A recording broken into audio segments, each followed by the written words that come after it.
Well, hello, folks. If you're spiritual but not religious, then this program is for you. I found out recently that many of the scholars, the Harvard scholars, and the religious scholars, religious leaders, priests, and ministers, all from organized religion, are quite worried about us. So they made a classification for us, and they call it spiritual but not religious, SBNR. And we're going to cover that today. So, spiritual but not religious. Think about that. Spiritual but not religious. SBNR. SBNR. SBNR. SBNR. Spiritual but not religious. So there we are. It's also known as not affiliated. So they call it also SBNA. It's another popular phrase. And for some people are not religious. They don't want anything to do with the Bible. Perhaps they call themselves atheists. And this could be spiritual. You could have someone that's spiritual, but wants nothing to do with religion, God. So it could be yoga, it could be some other form of spirituality where they seek out love and kindness and goodness and all the same things. Now, it's also known as spiritual but not affiliated. So perhaps you're spiritual and you want to use the Bible, but you do not want to be affiliated with any of the religions out there. So you're doing it on your own. And that's kind of where I'd put myself. Now, these are popular phrases, and the initialism was used to self-identify a life stance of spirituality that does not regard organized religion as a sole or most valuable means of furthering spiritual growth. So I'm reading from Wikipedia, and this information is put together by scholars all over the world. And this new movement that has come in, I guess, we're a part of it. And I didn't know that we were that important. So the scholars have classified us because everyone, it seems like in the world, everything has to be classified, it has to be in a group or something. So let's go through this and figure out who we are according to the scholars. Now, I did a lot of, I shouldn't say a lot, but I spent a few evenings watching, I just went into the internet and plugged in SBNR. And I plug that in and up comes a whole stream of videos, just like ex-Jehovah's Witnesses. If you went ex-JW, you would have a whole list of videos that are perhaps put together by people like myself about the Jehovah's Witness religion, because we spent time in it and we came out. So we're helping people that are leaving the organization and need a sense of direction. So this is important, I think, to all of us to understand how the world is now looking at us. And did you know that this group, this SBNR that they put us into, is larger than any single religion out there? It's larger than the Catholic religion. This group amounts to about 2.5 billion people on the earth, the largest group. And we didn't even do the work. We just ended up thrown into this bucket that they call SBNR. So let's carry on. Historically, the words religious and spiritual have been used synonymously to describe all the various aspects of the concept of religion. But in contemporary usage, spirituality has often become associated with the interior life of the individual, placing an emphasis upon the well-being of the mind, body, spirit, while religion refers to the organizational or communal dimensions. So the origins and demography of this comes historically. The words religious and spiritual have been used synonymously to describe all various aspects of the concepts of religion. However, religion is a highly contested term, with scholars such as so-and-so arguing that the term religion is used as a way to name a seemingly distant domain of diverse items of human activity and production. The field of religious studies cannot even agree on one definition for religion And since spirituality overlaps with it in many ways, it is difficult to reach a consensus for a definition for spirituality as well. The specific expression was used in several scholarly works, including an anthropological paper, and I'm not going to read this. This is all done by scholars using words I can't even read. I'm going to go over to characteristics of SBNR, characteristics of us, how you and I are classified by these scholars on the internet. Anti-institutional and personal. According to Abby Day, some of those who are critical of religion see it as rigid and pushy, leading them to use terms such as atheist, agnostic to describe themselves. For many people, SBNR is not just about rejecting religion outright, but not wanting to be restricted by it. So according to this scholar, SBNRs take a decidedly anti-dogmatic stance against religious beliefs in general.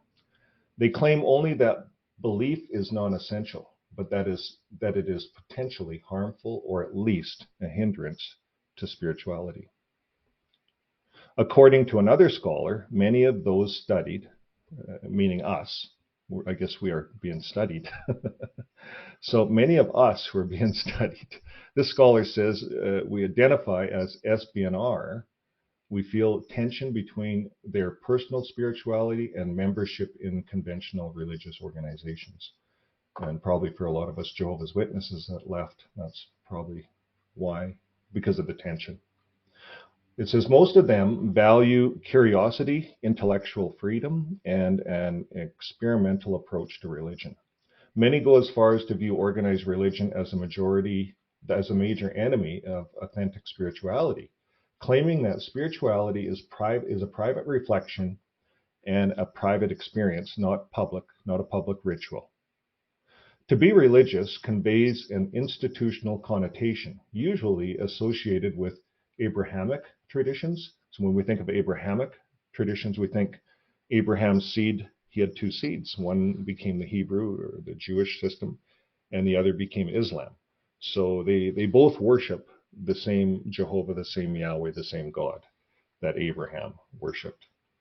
So this is a big, covers a wide range of people when it breaks it down that way. So it says usually associated with Abrahamic traditions to attend worship services, to say Mass, we think of the Catholic religion, and to light Hanukkah candles. So we think of the Jewish religion. And we think of the Jehovah's Witness religion. It's about going door to door at the Watchtower and the Awake. So every religion has their thing. So about being spiritual. And if you don't do those things, you're not spiritual, or maybe you can't get baptized.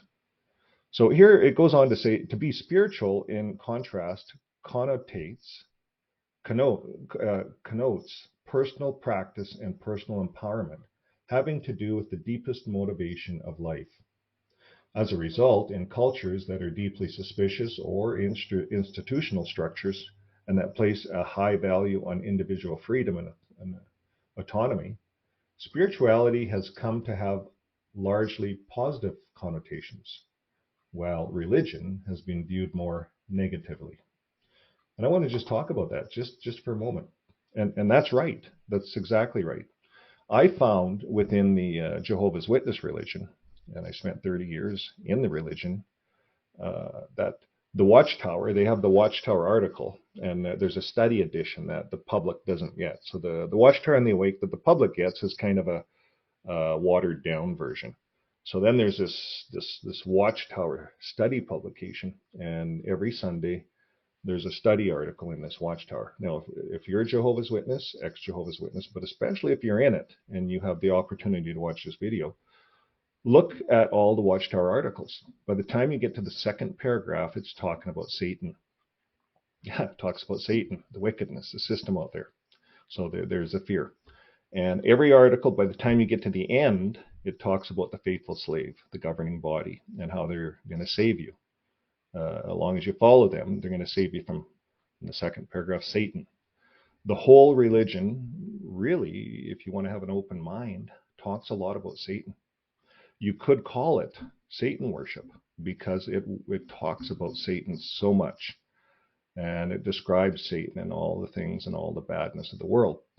Now, if you had a Watchtower article by the second paragraph, every article that it said Jesus and love, and it goes all the way through, and at the end it says Jesus is your Savior. Every article, Jesus, second paragraph, Jesus is the loving and talks about all the good things. And by the last, it's all about Jesus. Nothing about the leaders, nothing about the church. You see, it'd be a different kind of an article. And this is what spiritual people want. And that's why they're divorcing themselves. They're just walking out of religion. So spirituality has come to have largely positive connotations because we can find goodness and love in a lot of places. Atheists find that without God. They find the same vibrations of love and goodness and kindness. So while religion has been viewed more negatively because they all talk about Satan, they talk about fear. It's all about end times. And this is how they grab us and get our money, because then they get us believing that only through them can we be saved. It's all about money and control of people. And this has been going on for thousands of years. So I think it's being broken. It's falling apart. People are waking up all over the earth. Now let's carry on. According to this professor, the SBNR phenomena can be characterized as a mix of intellectual progressivism and mystical hunger, impatient with the piety of established churches. Yeah, I agree. According to another professor, spirituality is about much more than going to church and agreeing or disagreeing with church doctrines. Spirituality, in the shorthand term used in Western society to talk about a person's relationship with God. And I agree. That's what spirituality is. It's personal. For many people, how they think about religion and spirituality is certainly guided by what they see and do in their congregations.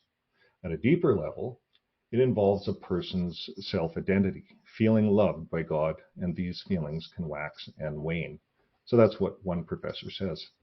So this is the interesting part that I found in the whole study, is you can be an SBNR, so spiritual but not religious, or an SBNA, spiritual but not associated, but that's not it. They actually have, 5 classifications of an SBNR in here. And so it's categorized. And now the first one they call dissenters. Dissenters is one who dissents or disagrees in matters of opinion, belief, etc. So for me as an XJW, I fit that. I disagreed in matters of opinion and belief and how the Bible was being interpreted. So this article, or this number one, dissenters, there's actually 3 stages of dissenters. And here it is. Dissenters are the people who, for the most part, make a conscious effort to veer away from institutional religion. Now, here's the other one. A protesting dissenter refers to those SBNRs who have been turned off religious affiliation because of adverse personal experiences with it. That's me. So then there's the drifted dissenters, and it refers to those SBNRs who, for a multitude of reasons, fell out of touch with organized religion and chose never to go back. And then there's conscious objector dissenters. This is another one. It refers to those SBNRs who are overly skeptical of religious institutions and are of the view that religion is neither a useful nor necessary part of an individual's spirituality. So that's kind of like someone that's really against religion. I don't know how you feel, but I left religion, organized religion, but in the same token, religion does help a lot of people, and it has helped a lot of people. It helped me to learn the Bible. Had I not gotten myself involved and actually took the religion and really tried to do something with it, I would have never known. So I look at it as an experience, and I don't see all the religions out there as completely 100% bad, but you can look at it in another way.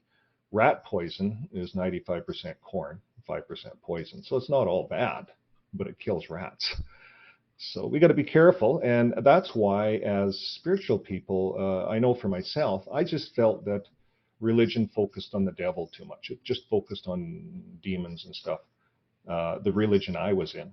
And I don't think we have to. And we're going to get into that in my next video, because I want to show you what I found when it comes to focus. And what we focus on will change who we are and what happens in our life. And the Bible talks about this. I thought it was quite interesting. And the Bible talks about it in such a sense that spirituality talks about it outside of God, outside of religion, if we do the research. So let's get back to this article. I always get on a sidetrack, but dissenters we covered, different dissenters. So that's number one. So number two, they classified us as, some of us, as casuals.